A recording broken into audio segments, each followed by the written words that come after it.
والصلاة والسلام على أشرف الأنبياء والمرسلين نبينا محمد وعلى آله وأصحابه أجمعين وبعد۔ جدید مناہج کی حقیقت کے آج کے اس سیشن میں، پہلے سیشن میں اللہ تبارک و تعالیٰ کے فضل و کرم سے، اس کی توفیق سے، اس کی نصرت اور مدد سے ہمارے سامنے جو آج کا اگلا موضوع ہے، اگلا سوال اور اس کا جواب ہے، وہ پچھلے مسائل سے متعلق ہی ایک سوال ہے، اور اس کے بعد پھر موضوع تبدیل ہو رہا ہے سوالات کا اور ایسے ہی ان کے جوابات کا۔ جو یہ پہلا سوال ہے آج کے اس سیشن میں، یہ سوال نمبر 99 ہے، اور اس میں دھرنے سے متعلق، آندولن سے متعلق، مظاہرے سے متعلق ہی سوال کیا گیا ہے۔ اس سے پہلے بھی یہ سوال آیا ہے، اس کا جواب آیا ہے، اس سے متعلق بہت ساری باتیں آئی ہیں۔ اس وقت جو سوال ہے، اس سوال میں پوچھا جا رہا ہے، کچھ لوگ ایسے ہیں کہ اگر امت میں کوئی ہنگامی آفت آ جائے یا کوئی مصیبت آن پڑے تو حکمرانوں اور علماء کے خلاف دھرنے اور آندولن کی دعوت دینے لگتے ہیں تاکہ اس دباؤ کے تحت وہ ان کی باتیں مان لیں۔ اس وسیلے یعنی اس طریقے کے بارے میں آپ کی کیا رائے ہے؟ اب آپ دیکھیں اس کے اندر سوال میں کیا پوچھا جا رہا ہے۔ سوال میں جو بات پوچھی گئی ہے اس میں سے ایک بات تو معروف ہے۔ کیا ہے وہ؟ امت میں کچھ لوگ ایسے ہیں کہ اگر امت میں کوئی ہنگامی اچانک کوئی آفت آ جائے یا کوئی مصیبت ٹوٹ پڑے تو حکمرانوں اور علماء کے خلاف، اس میں دھرنا، آندولن، مظاہرہ کس کے خلاف ہے؟ حکمرانوں کے ساتھ ساتھ کس کے خلاف؟ علماء کے خلاف۔ اس کی دعوت دینے لگتے ہیں۔ مصیبت آ گئی ہے، حکمران کچھ نہیں کر رہے ہیں، علماء کچھ نہیں بول رہے ہیں۔ حکمران بھی اپنی ذمہ داری ادا نہیں کر رہے ہیں اور علماء بھی اپنی ذمہ داری ادا نہیں کر رہے ہیں، بلکہ علماء حکمرانوں کے ساتھ میں، ان کے موقف کے ساتھ میں ہیں۔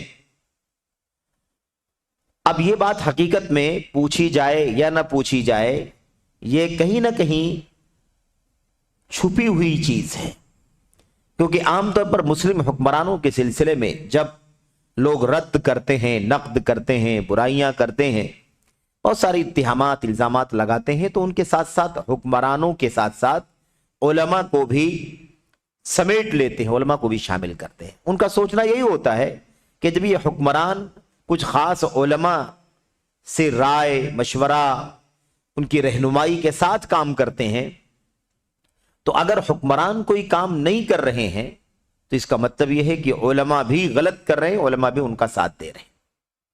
تو حقیقت میں وہ مظاہرہ، وہ آندولن حکمرانوں کے خلاف ہوتا ہے اور علماء کے بھی خلاف ہوتا ہے۔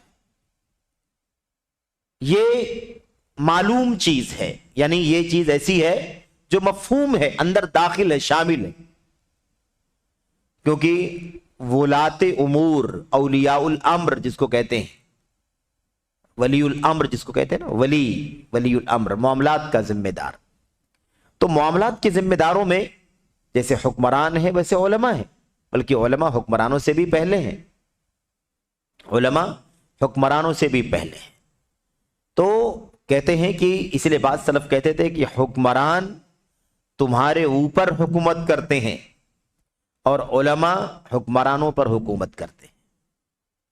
یہ اس بات کی تعبیر ہے، ایک انوکھی انداز کی تعبیر ہے بعض سلف کی، جس سے یہ ثابت کرنا مقصد ہے کہ اولو الامر کے اندر حکمران ہیں اور علماء ہیں، دو طبقے ہیں، لیکن حقیقت میں دیکھا جائے تو اولو الامر کے اندر علماء حکمرانوں سے بھی پہلے ہیں۔ اور جیسا کہ اس بات کو امام ابن القیم رحمۃ اللہ علیہ نے اپنی کتاب اعلام الموقعین کے اندر بہت اچھی طرح سے سمجھایا ہے اور اس مسئلے پر اچھی مدلل گفتگو فرمائی ہے۔ خیر، تو حکمرانوں اور علماء کے خلاف دھرنے اور آندولن کی دعوت دینے لگتے ہیں۔ چلو آندولن کرو، مظاہرہ کرو، حکمرانوں کے خلاف، علماء کے خلاف۔ حکمران اپنی ذمہ داری ادا نہیں کرتے،